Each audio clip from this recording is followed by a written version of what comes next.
My name is David. I'm just an average office worker. I'm not really into standing out, so I'm pretty quiet at the office. I just get through the work given to me, and if I finish without mistakes, I consider it a job well done. While my colleagues are hustling to climb the corporate ladder, I'm not really interested in promotions. I just hope for a peaceful day, every day. Luckily, I ended up working for a top-tier company. I rarely have to work overtime, and I think my salary is pretty decent compared to others at my age. My days are pretty much the same. I just go to work and come home every day. Cook up a simple meal, enjoy my dinner while watching TV, and then head to bed. But maybe this monotonous life is what happiness is all about. That's what I've been thinking. I don't have a family anymore. Both my parents have passed away. I still remember that time. I was in second grade. That day, both my parents had the day off, and they went out in their car, saying they had some major shopping to do. They said they'd be back by the time I got home from school, but they weren't back by evening. As night fell, a neighbor lady, Mrs. Wilson, approached me. I had been sitting in front of the house for hours, so she probably got concerned. When I explained the situation, she took me to the nearby police station.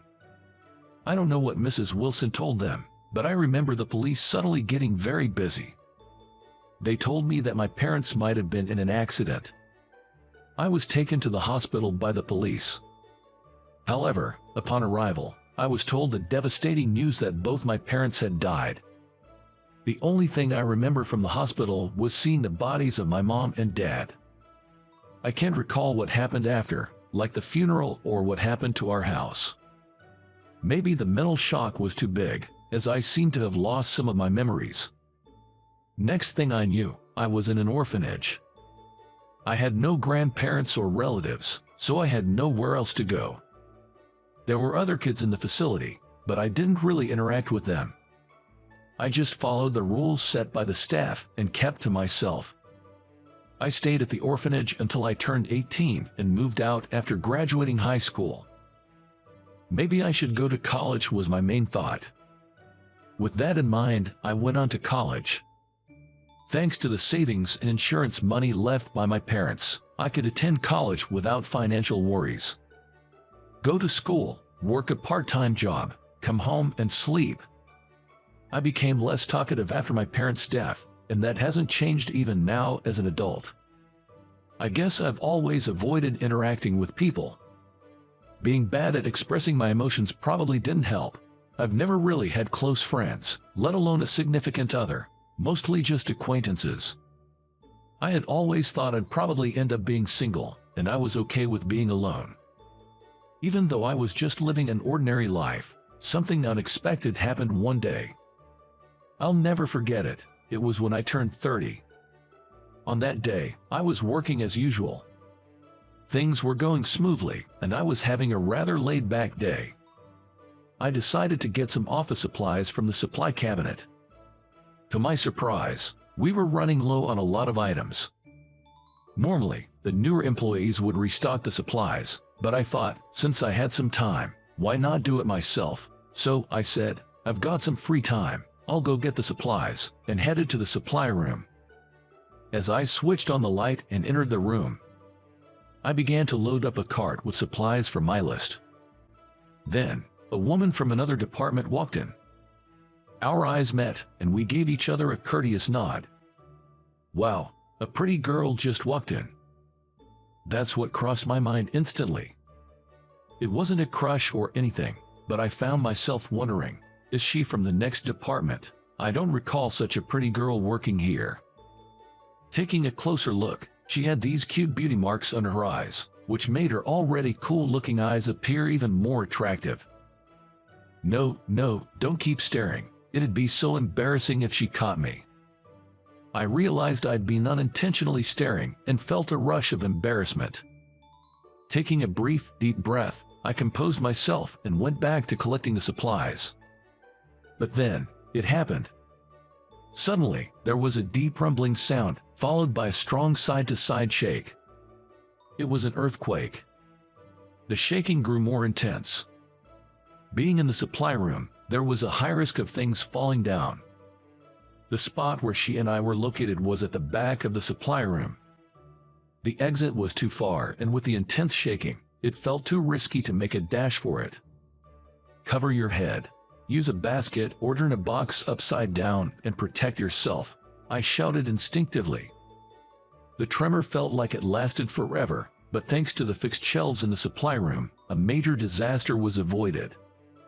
Supplies were scattered all over the place, but neither of us got hurt. "Are you okay?" I rushed over and asked her. She seemed fine, replying, "Yay, that was quite a shock. It lasted quite a while, didn't it?" She slowly got up and added, "It's quite a mess here, but maybe we should head outside first and check on others." Concerned about potential aftershocks and with the supply room door still closed, I started heading towards the door. "Oops, sorry." She bumped into my back. "Something wrong, though." Looking at the storage room door, I was taken aback and stood there. She leaned over from behind me and was equally stunned. To our disbelief, cardboard boxes that had been piled near the door had collapsed, blocking our exit and the path to the door. To make matters worse, it seemed a box had opened, scattering promotional items all over the place. "We can't get out this way. Should we clean this up?" She agreed with a sigh. I started moving the heavier boxes, asking her to pick up the lighter promotional items. "Why of all places did it have to block the door?" She complained, but continued neatly placing the scattered items back into the boxes. "Just hang on a bit longer, we'll clear a path to the door soon." I rolled up my sleeves, ready for some heavy lifting. "All right, once we move this, we can get the door open." At last, we cleared a path to the door. Thinking we could finally leave, I twisted the doorknob and pushed. Thud. "Huh?" A dull noise echoed, and despite several attempts, the door would only open a few inches. "This isn't good," I murmured to myself. Peeking through the small gap in the door, I saw a cart loaded with supplies blocking it from the other side. Other boxes had fallen over in the corridor, making it even harder to access. The cardboard boxes and cart had gotten jammed in such a way that the door wouldn't open. I tried jostling the door multiple times, but it wouldn't budge. "We're stuck," I sighed, feeling a wave of despair. But on the bright side, other co-workers are still around. Someone will eventually come, so I decided to team up with her and start cleaning up the scattered promotional items and supplies. "We really got trapped, huh?" she teased, noticing my involuntary sighs, and said in a cheery voice. "Yeah, I really thought we'd get out," I responded, laughing. However, our conversation was brief. We silently continued our tasks. As I was thinking we were nearly done, an unmistakable growling sound broke the silence.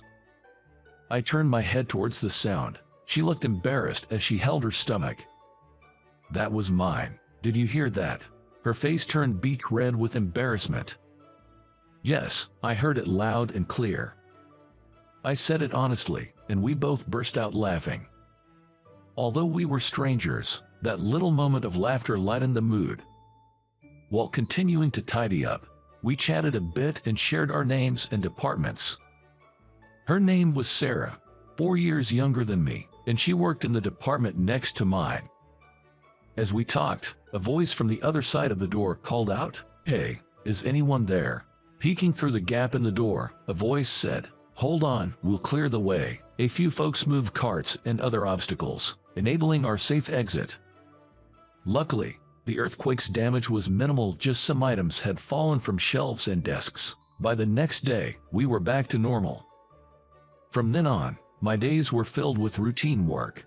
Yet, I would often bump into Sarah, whom I'd met in the storage room, in the hallway, lobby, or the staff cafeteria. I hadn't realized it before, but we had crossed paths frequently within the company.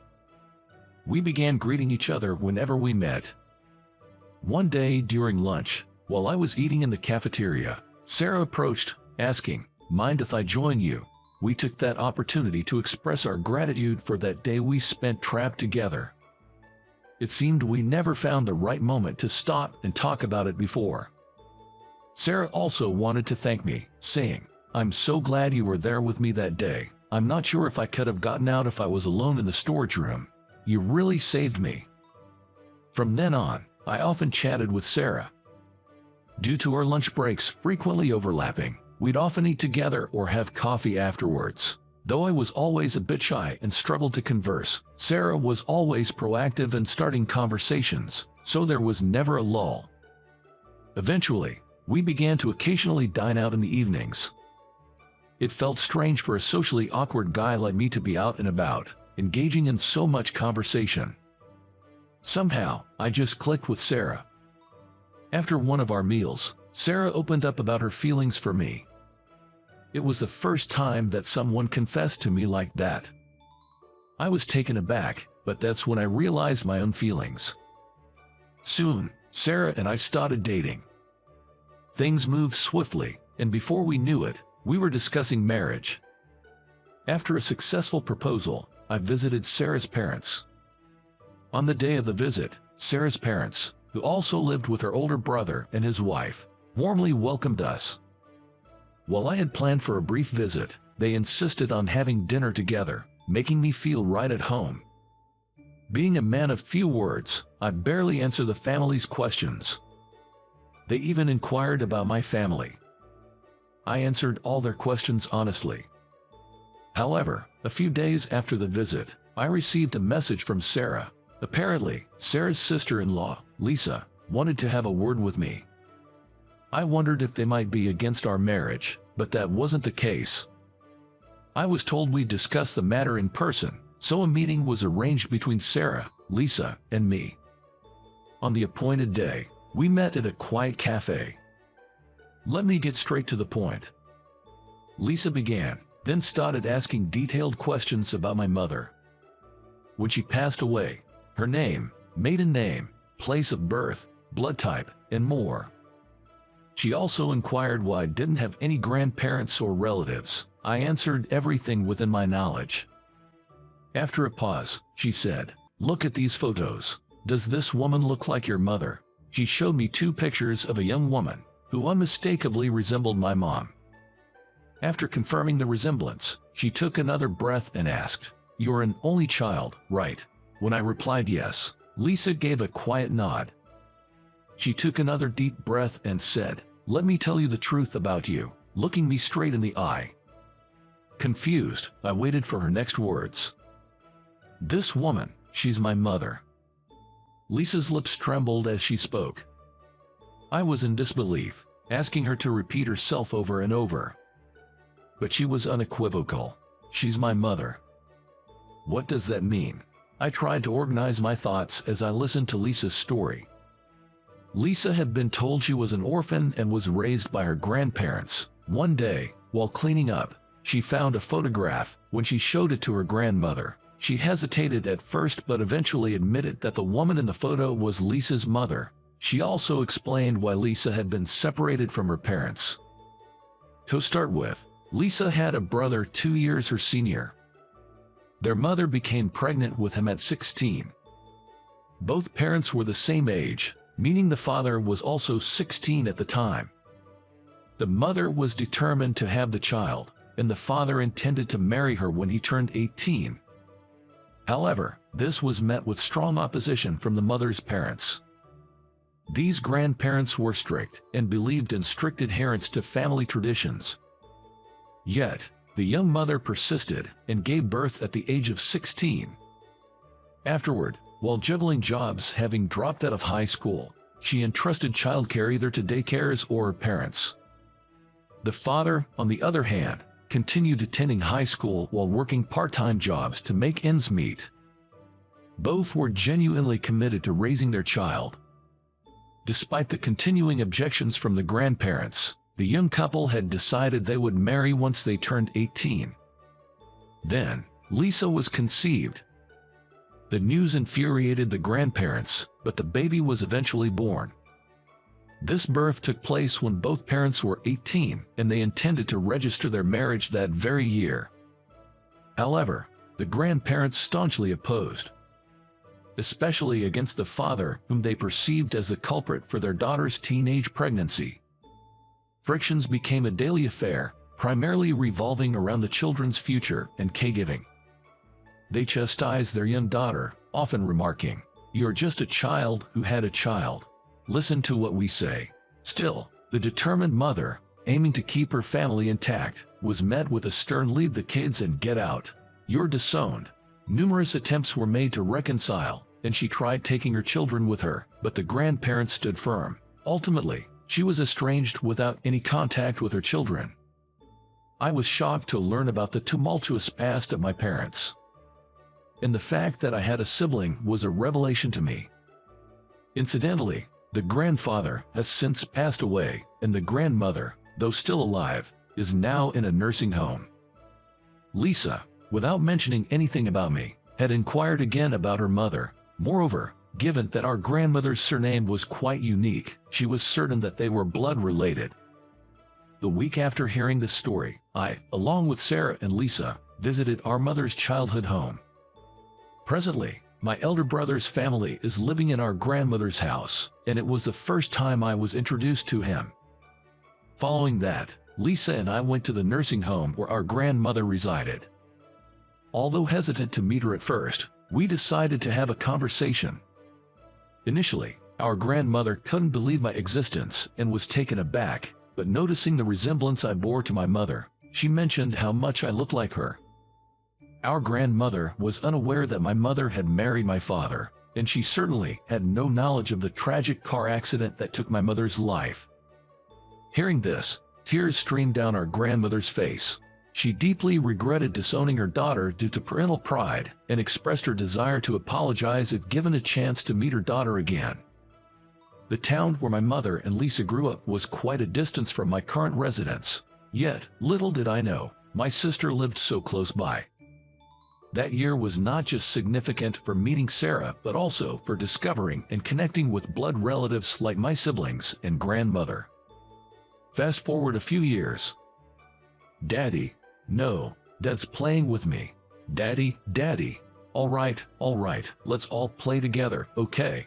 I was surrounded by my children, unable to move. My kids really love their daddy. Oh, and don't get me started on me. I'm crazy about him too. Sarah teased as she too hugged me. "Come on, Sarah, not you too." Everyone giggles and clings to me.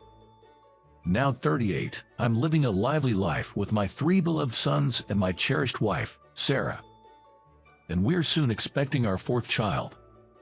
Since then, I've been in touch with my sister living nearby, and her 3 sons and my children play together as if they were siblings. Though my elder brother lives far away, we, along with my sister's family, visit him annually during the summer break without fail. Interestingly, my brother and I have similar facial features, and even more intriguing is how much my brother's children resemble younger me. When we look closely, all the children share striking similarities.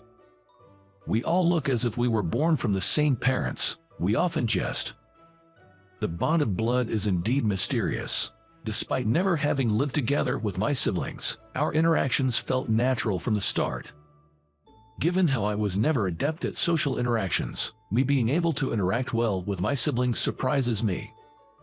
Having once believed I would live a life of solitude, never did I imagine that in just a few years, I would be surrounded by the warmth of a family. Life truly is unpredictable. I aim to cherish this unexpected happiness,